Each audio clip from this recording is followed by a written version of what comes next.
Good morning. Today we're going to talk about resumes.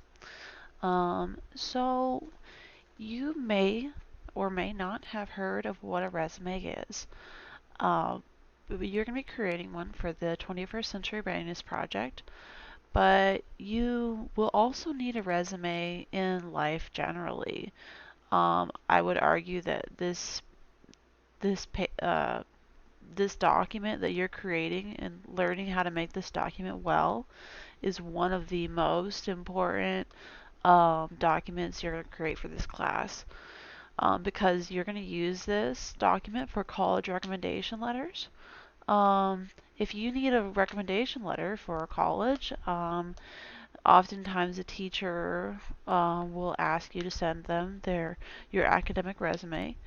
That way they can remember all the accomplishments that you have done throughout your school career. Um, but more importantly, um, you're going to use a resume to apply for jobs. Many jobs will ask you to submit your resume um, as a requirement for a job application, especially uh, if it's a job that is going to maybe lead to a career. Um, so we are going to talk about the essential components of the resume, and we're going to go over some of the most important sections. I'm going to spend a little bit of time going over the objective statement because that's a pretty important part of it. And I'm going to go over some other special um, links that will help you with creating the document. So let's just start with looking at an example.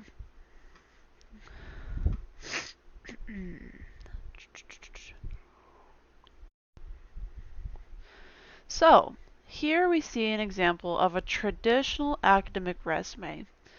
Resumes can take many forms, but the most recommended is just to go with the traditional format.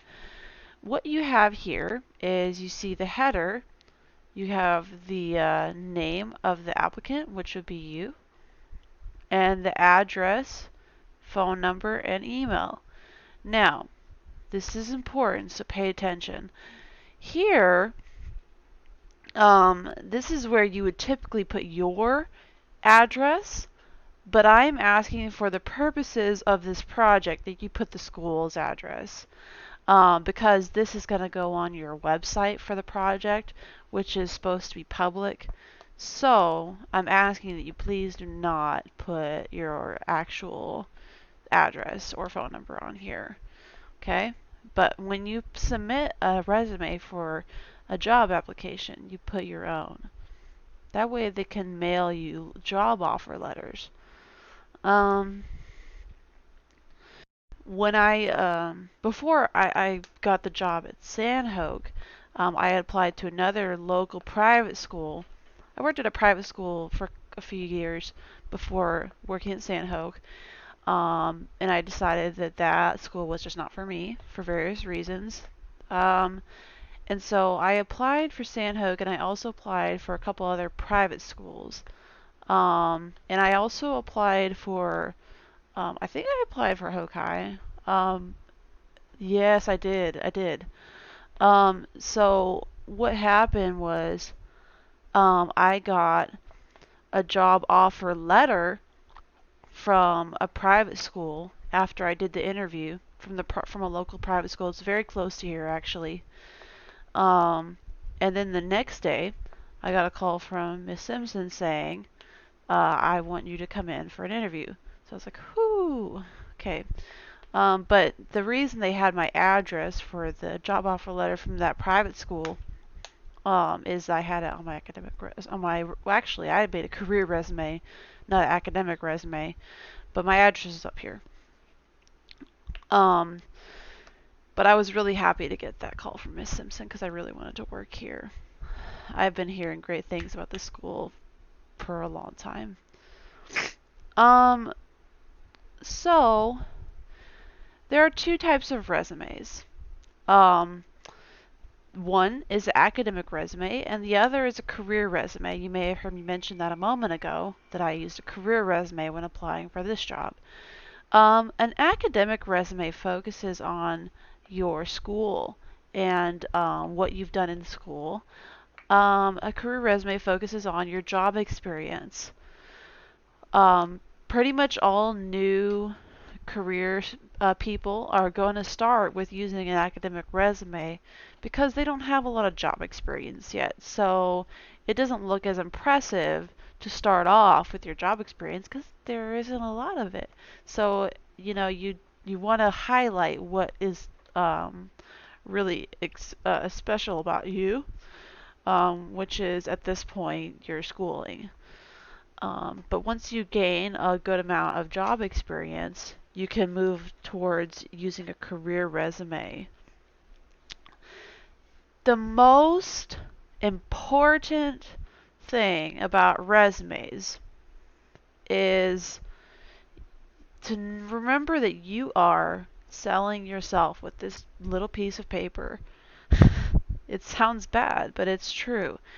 Everything from the design to the content should be designed in a way such that the eyes of the viewer are attracted to the most important information that is more likely to get them to be sold on you. Okay?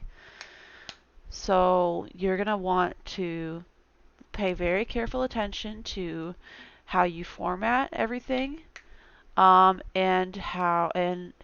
what you choose to include. You don't have to include anything on here necessarily. Well, for the project requirements, you have to include certain items here, obviously. But when you create a resume in real life, you can choose to include what you want, So, you're just highlighting the bits that will make you look more impressive. One other very important piece of information that almost all students have a hard time wrapping their minds around because it's just one of those weird unwritten rules. You need to format your resume in such a way that it fills up a whole page. Okay? So that there is not a lot of white space. You want almost all of the page, if not all of the page, to be covered in text. I had a couple students last year that had so many items to list because they did so much volunteer work, had so many awards, that they couldn't fit it all on one page. What you do in that situation is you move to a second page, but you only do that if you're confident that you could fill up 2 pages and not have any white space on that second page.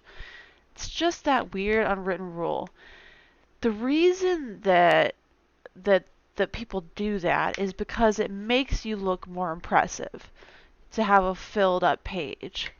So whenever you're designing your resume, you're going to try to fill up that page, okay? So that it just looks impressive. So with an academic resume, you have your header, your objective statement, your education, and other sections. So looking at here, you'll notice that this person did not put an objective statement, so that kind of goes against kind of what I need for you to do. So let me find one that hasn't. These are student examples. Haha! I like this one. This one looks better anyways, except for the fact that it goes on to a second page. Ew. Alright, so that actually is going to give me a good talking point, so let's just keep that there. Alright, so here is the objective statement as um, was mentioned here. No. Aw, I lost my document. My cats are being weird. Alright, objective. Now, here we see this student's objective statement. It's like a mission statement, okay? Um, so basically, you craft your objective statement to tailor each job application that you are completing. So the one that I wrote to do to work here was slightly different than the one I created when I applied for the private school that I mentioned that I got the job offer letter from all those years ago. Actually, it wasn't that long ago. It was like 3 years ago. Um, you want to start with an infinitive verb, a verb in the infinitive form. If you are in a foreign language class right now, this is gonna sound really familiar to you. Um, so like, it's a conjugation of a verb. It's the most basic form of the verb. So in Spanish, you know, the conjugation of the infinitive conjugation is one word, hablar, you know, to talk or whatever. But in English, the infinitive form is two words. To graduate. You got the word to, and then you got the verb to graduate. Okay. Another one that's pretty common is to pursue. Let's just compile a list here. To graduate, to pursue, to accomplish. You see, these are all the infinitive verbs. You're going to start with an infinitive verb for your mission statement. So, you start with that verb, and you know, you're going to have this verb-driven statement that shows what your goal is. This student said they wanted to graduate Sand Hills Community College with an associate's degree in science and upon completion pursue a career in neuroscience at UNC Chapel Hill.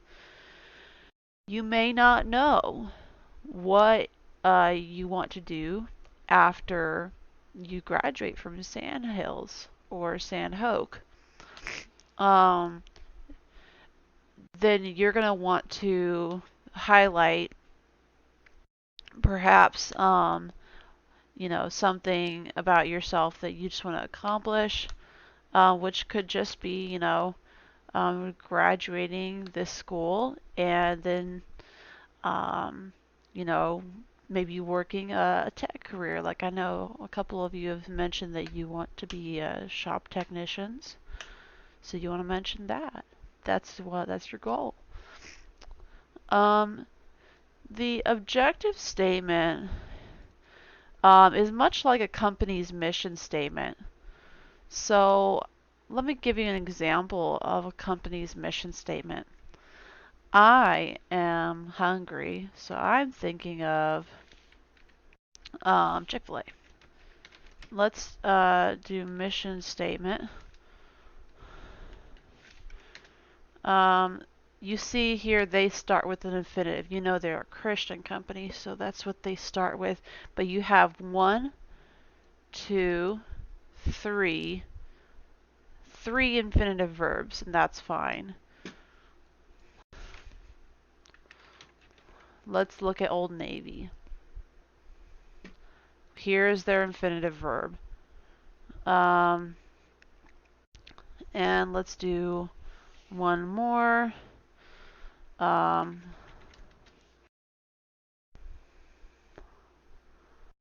Oh, they don't have it in infinitive.